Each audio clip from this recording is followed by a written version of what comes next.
Whatever is done only to please Paramatma. This is called devotion. One has to serve the universe with this ideation.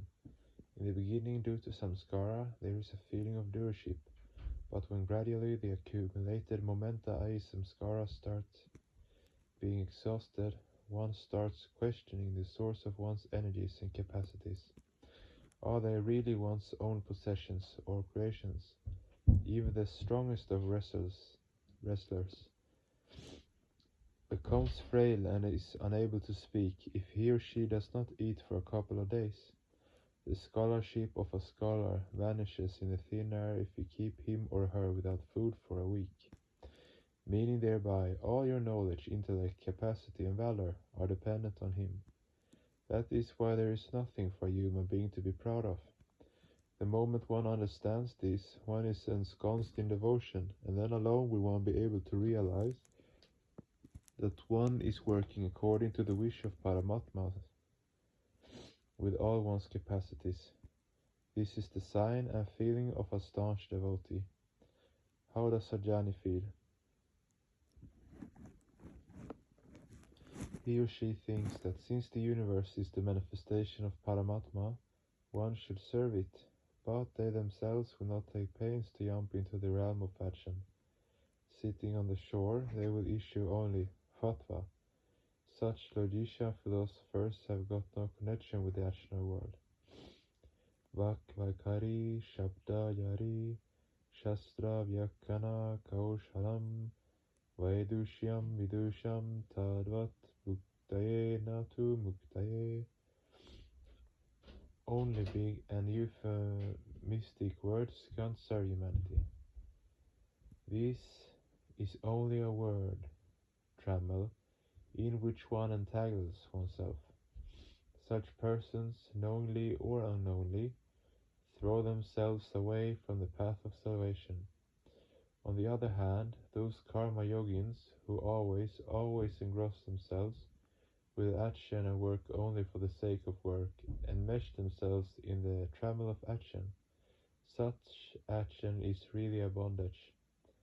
What is the way out of bondage? It has been said in the Upanishads. Ishava shyamidam sarvam yat kinsha yagat yam yagat tena tyaktena bunyita magridaha kasya sidanam. Action performed for the sake of action is bondage, as the jnana of a jnani is the cause of bondage. If it is not mingled with devotion, similarly devoid of the celestial touch of devotion, the action of a karmi, one who performs action, cannot be helpful in attaining liberation. Now let us think about devotion. As explained earlier, the ideation that whatever I do only to please Paramatma is called devotion. Bhakti Bhagavato Seva. Devotion is service to God. When devotees serve the universe, they do it with the feeling that they are serving the manifestation of Narayana only to please him. One has to serve, but not only for the sake of service. The direction of jnani is not working here, nor karma for the sake of karma. The experience of a devotee is quite independent. It is that they are serving Narayana and none else. One of knowledge tries to attain Paramatma by dint of knowledge, but despite being one of knowledge, one behaves like a knave. The reason is quite apparent and palpable. The brain of such a person is quite small, and he can't be measured by such a brain and its weak stamina. Karmis also forget that the source of their stamina and vitality is not their own. Thus the secret feeling of ego also resides in the mind of a karmi, and this becomes a great hurdle in the path of the realization of Paramatma.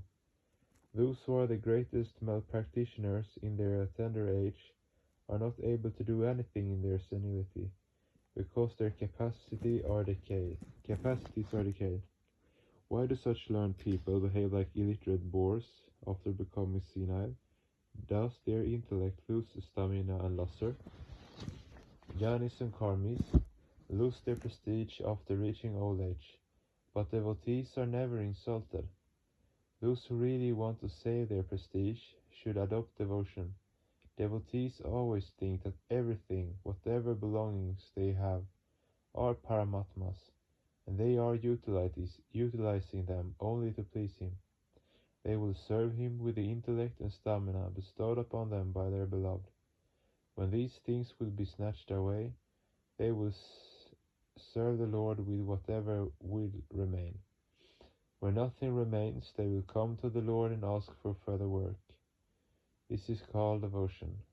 Those who beg from Paramatma for this or that are not devotees, because they want service from him. Devotees are those who ask Paramatma to utilize their services at his feet. Devotion is service to God. Bhaktir Bhagavatu Seva. There are numerous propensities in the human mind. Chiefly they are 50 in number. The majority among them are subsidiary propensities. Where the propensities tend toward mundane longing, they are called subsidiary propensities. But where they are engaged in the service of Paramatma, they are called main propensities. The latter are awakened by Sambit with the grace of Paramatma. Suppose people are running after the subsidiary propensities, i.e. for name, fame, prestige, etc. One fine morning, the consciousness of their present condition dawns upon their psychic horizon, and they start feeling miserable about their state. This is called Sambit. Main propensities are aroused by this Sambit, and one starts marching towards Paramatma. All other propensities are subsidiary. You know there are different divisions in propensities. A. Klishta, B. Aklishta, C. Klishta Klishta, and D. Aklishta Klishta.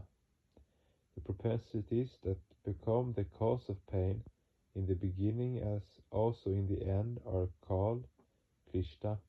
Suppose, for instance, someone is traveling without a ticket. There is a heavy rush in the train. Naturally, he will have to undergo suffering and inconvenience. If the checking staff come, another misery befalls. So here the pain is the beginning and also in the end. This action of his is Klishta Vritti.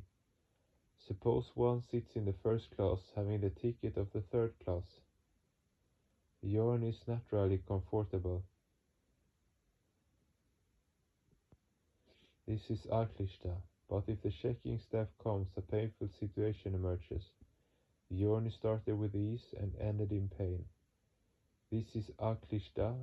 A student busy in studies has to abandon all sorts of pleasures and comforts, but at last, when the result comes out, he or she finds his or her name in the list of successful candidates.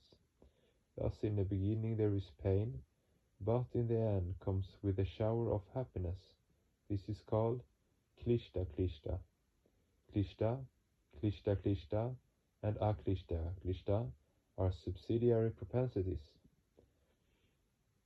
Aklishta, when the pain is neither in the beginning nor in the end, is the main propensity or the Mukhya Vritti, and this is the path of devotion. Aklishta is the path of knowledge and action, and Aklishta is the path of devotion. This Aklishta only is the main propensity of a gland, and the rest are of subsidiary glands. When the main propensities are aroused by the grace of Paramatma, one becomes a devotee. Devotion is not a sadhana, but an attainment. For a devotee, Bhakti Bhagavato Seva, Bhakti Prema Svarupini, Bhakti Rananda Rupasha, Bhakti Bhaktasya Jivanam.